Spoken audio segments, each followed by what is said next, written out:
Hello students, welcome to law with Kajal channel. आज जो हम डिस्कस करेंगे वो आपके एलएलबी सेकेंड ईयर में जो आपका फर्स्ट पेपर है जूरिस्प्रूडेंस, उसके अंदर एक टॉपिक आता है पोजीशन। पोजीशन मतलब कब्जा।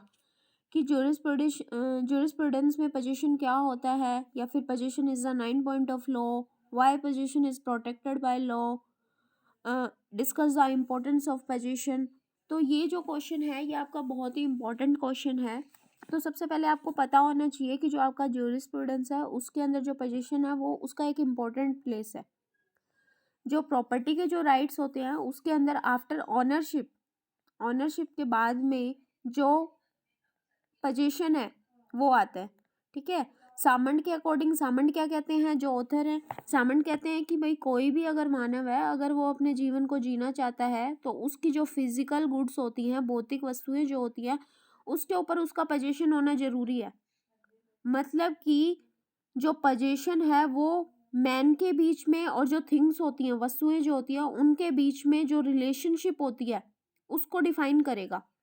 क्या बोलेंगे हम कि position is materially things is essential of life. It is the most basic relationship between man and things. अभी क्या बोलते हैं कि प्रत्येक व्यक्ति हमेशा ये चाहता है कि वो उसके पास जो भी चीजें हैं वो उसका यूज करे। ये तभी हो सकता है जब उसका उसके ऊपर कंट्रोल रहेगा।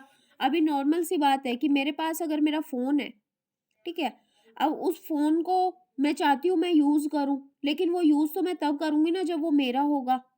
या फिर मेरे पास में कोई घर है, तो उस वो घर तो जब मैं यूज करूंगी, कब यूज करूंगी, जब वो घर पे मेरी ऑनरशिप होगी, और ऑनरशिप होने के बाद में मैं उस पे क्या है अपना पोजीशन रखती हूँ। नेक्स्ट क्या है कि जिस तरह से एक पर्सन जो होगा उसके ऊपर जो थिंग्स होंगी उनका पोजीशन होना, उसका कंट्रोल होना जरूरी है। इसी के द्वारा जो लॉ भी है, लॉ भी क्या करती है, पोजीशन को जो है वो प्रोटेक्ट करती है। अगर हम इसके बारे में समझेंगे तो सबसे पहले तो हमें ये पता होना चाहिए कि जो पोजीशन है, position is the prima facie evidence of ownership. यानी कि जो आपका पोजीशन है वही आपको दिखाएगा कि भाई तुम इसके मालिक हो। अभी एक एग्जाम्पल से समझो। आपके सामने वाले घर के अंदर कोई टेनेंट रहता है। अभी ये आपको पता है कि वो घर किसका है। ए नाम का पर्सन है, उसके नाम पे वो घर है, और बी नाम का जो पर्सन है वो उस घर के अंदर एज ए टेनेंट जो है वो रह रहा है। अभी सी नाम का अननोन पर्सन वहां पे आता है, क्योंकि उसको पता ही नहीं है। तो वो बी जो पर्सन होगा उसको देख के क्या समझेगा कि ये जो घर है वो किसका है, बी का ही है, क्योंकि वो उसके ऊपर उसका वो जो घर है वो किसके कंट्रोल में है। अभी वो घर जो है वो उसके जो ए का जो टेनेंट बी है उसके कंट्रोल के अंदर है। तो दैट मीन्स कि वो देखने से ही पता लग रहा है, प्राइमा फेसी मामला बन रहा है। जब प्राइमा फेसी मामला बनता है तो इसके अंदर ये एक बहुत इंपॉर्टेंट चीज है, ये बोलेगा कि position is the prima facie evidence of ownership. Position is the 9 point of law.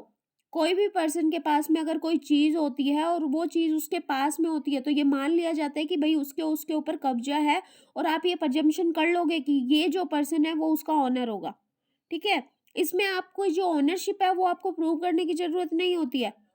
जो भी पर्सन बोलेगा कि ये घर मेरा है, अभी ओनरशिप को मान लो कोई चैलेंज कर रहा है, तो वो जो पर्सन चैलेंज करेगा ना वही वो प्रूव करेगा कि भाई ये घर मेरा है, तेरा नहीं है। अभी जैसे मान लो सामने वाला घर है, मैं ये कह दूं कि ये घर तो मेरा है, और उस घर के अंदर जो रह रहा है वो कहता है मेरा घर है, तो अभी जो रह रहा है उसका तो पोजीशन है। अभी मैं उस घर में रहती नहीं हूँ और मैं जाके बोल दूं कि ये घर मेरा है, तो ये जो मैं बोलूंगी ना, I have to prove that, मुझे ये जो चीज है ये प्रूव करनी पड़ेगी। ठीक है।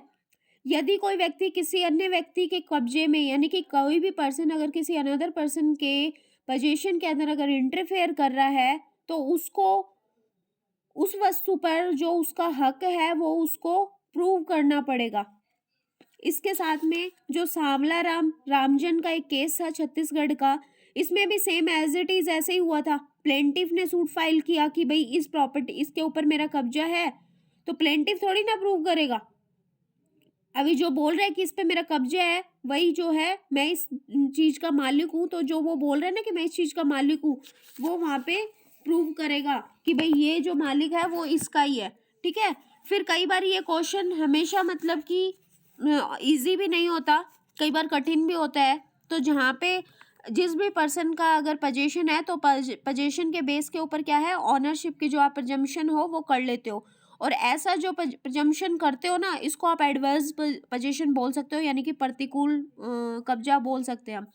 और जब कोई व्यक्ति किसी प्रॉपर्टी को लंबे समय से यूज कर रहा है पीसफुली, ठीक है, तो वहां पे उसको ऑनरशिप वाले राइट्स मतलब कि प्रोवाइड हो जाते हैं। आपने सुना होगा कि इसको आप किसी भी ट्रू ओनर को, अगर मान लो कोई जो रियल ट्रू ओनर होता है उसके विरुद्ध कब्जा जो है वो ऑनरशिप में चेंज हो जाता है। आपने सुना होगा कि एक प्रॉपर्टी के ऊपर अगर मान लो 12 साल के लिए और गवर्नमेंट की दशा में 30 साल के लिए अगर वो उसके ऊपर पोजीशन बनाए रखता है, तो वो उस प्रॉपर्टी का जो है वो ऑनरशिप, उस प्रॉपर्टी की जो ऑनरशिप है उसको प्राप्त कर लेता है। ये जो बात कही गई थी ये आपके T M Manika Nayakar versus N J Chandrashekhar का केस था, मद्रास का 2003 का केस था ये।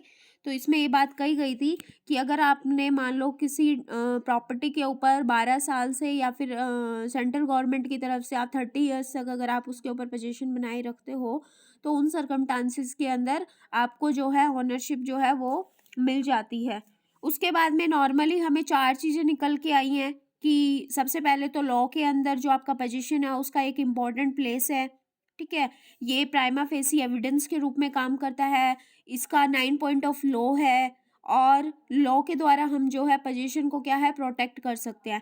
इसी के साथ में सेक्शन 6 आपको स्पेसिफिक रिलीफ एक्ट का भी देखना पड़ेगा। 1963 का जो आपका स्पेसिफिक रिलीफ एक्ट है उसके अंदर जो सेक्शन 6 है वो आपके प्रोटेक्शन, जो पोजीशन है उसको प्रोटेक्शन प्रोवाइड करवाता है कि अगर किसी भी व्यक्ति को अगर बलात् बेकब्जा कर दिया जाए तो उन सर्कमस्टांसिस के अंदर उसको पोजीशन वापस दिलाया जाएगा।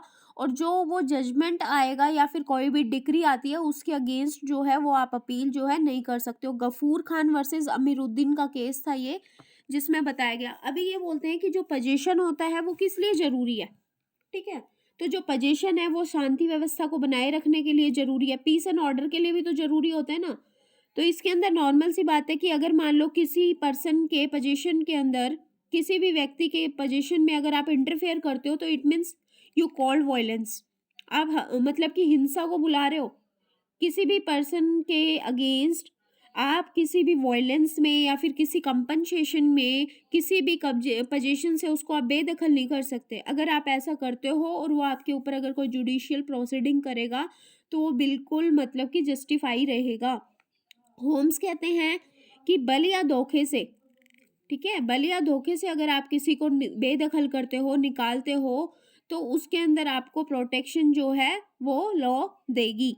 जो आपका इंडियन एविडेंस एक्ट है उसके अंदर सेक्शन 110 जो है, सेक्शन 110, वो भी यही बोलता है कि अगर मान लो जो प्रॉपर्टी पे पोजीशन, एक तो पोजीशन उसका लियन है, धारण करने वाला व्यक्ति उसका रियल स्वामी नहीं है, उस व्यक्ति पर होगा जो स्वामित्व का दावा करता है। यानी कि सेक्शन 110 क्या बोल रहा है इंडियन एविडेंस का, वो ये कह रहा है कि अगर भाई मान लो कोई ये पर्सन कहता है ना उसने पोजीशन बनाया हुआ है, तो लॉ तो क्या प्रिज्यूम करेगी कि भाई ये जो घर है वो इसी का ही है।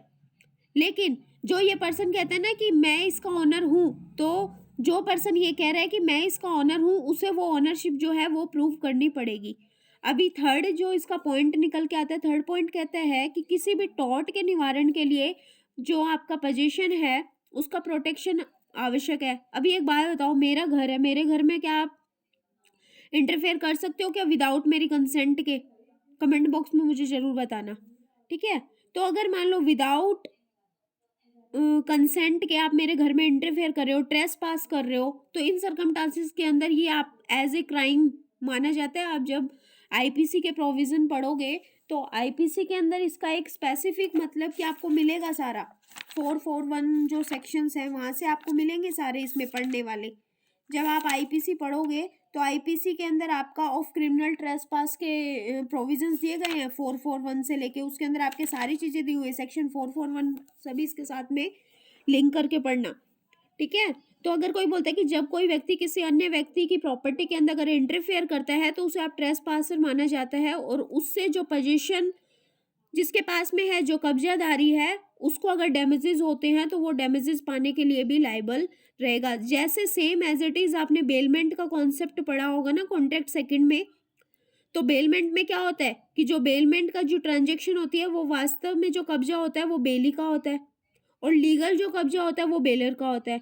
यदि कोई तीसरा पर्सन बेली के पोजीशन में अगर इंटरफेयर करता है तो वो ट्रेसपासर होगा, और उसके अगेंस्ट जो है वो आप लीगल प्रोसीडिंग जो है वो कर सकते हो। इसीलिए ये जो पोजीशन है इसका लॉ के अंदर बहुत ही इम्पोर्टेंट रोल है, और इसको लॉ जो क्या है प्रोटेक्शन जो है वो प्रोवाइड करवाती है।